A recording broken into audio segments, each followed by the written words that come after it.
everyone.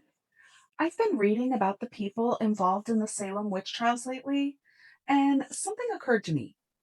We hear a lot about the accused witches, the people making the accusations, the judges, ministers, and even locals giving courtroom testimony.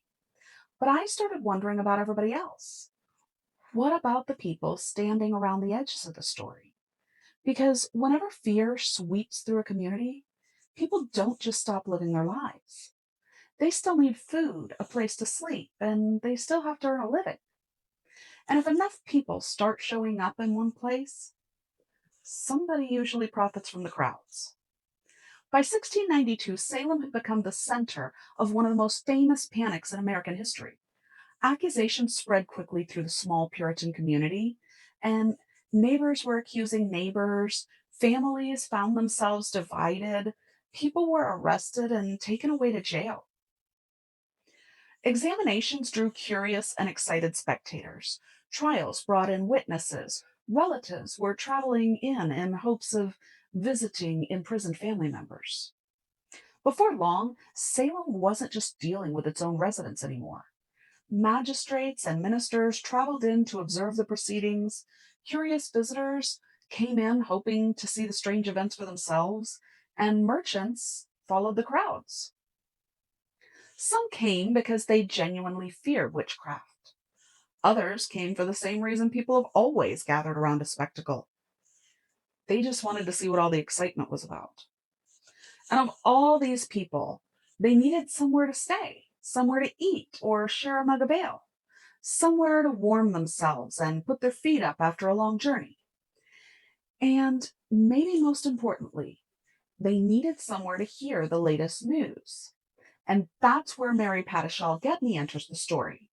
Now, Mary wasn't one of the accused or one of the girls making accusations. In fact, even if you've read much about Salem, you may never have heard of her at all.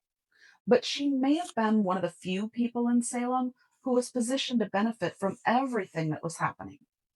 In 1692, Mary was operating a tavern out of the Gedney house.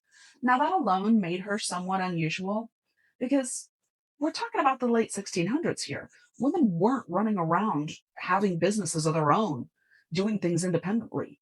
Most property was controlled by men. Women who stood too far outside social expectations could attract criticism of their own, and that could be dangerous.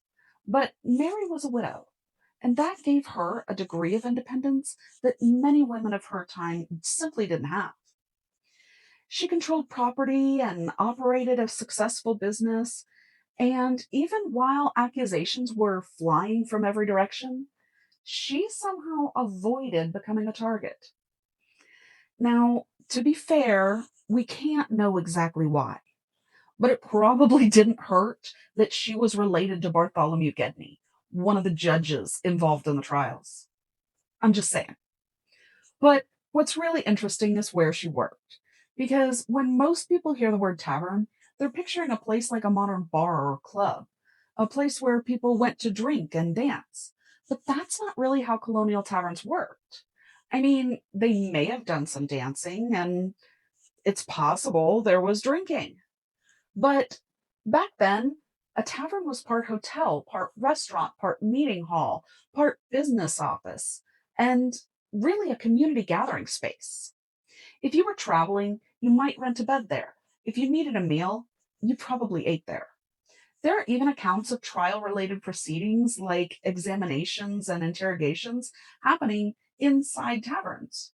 So, really, what I'm saying is whether you were a local or a traveler, whatever you needed, the tavern was probably the place you needed to be. Today, people can pull out a phone and find out what's happening in seconds. But in 1692, they didn't have the internet where they could just scroll social media. And they couldn't just turn on the TV to watch the evening news to find out what was going on. If you wanted information, you usually had to hear it from somebody else. And few places were better for that than a busy tavern. Inside crowded rooms lit by candles and warmed by fireplaces, people debated testimony, repeated accusations, argued over guilt, and shared whatever information they'd heard that day. Some of it was true, a lot of it probably wasn't. But People listened anyway, and they passed the information along. Rumors travel quickly when people are scared. And while fear was spreading through Salem's streets, business continued inside the walls of the Gedney house. Beds filled, meals were served, the ale kept flowing, and the crowds kept growing. The witch trials were creating tragedy for some people, but they were also creating an opportunity for others. And right in the middle of all of it was Mary Padishal Gedney, and she was about to make an interesting decision to secure her legacy forever. Join me in part two to find out what happened next.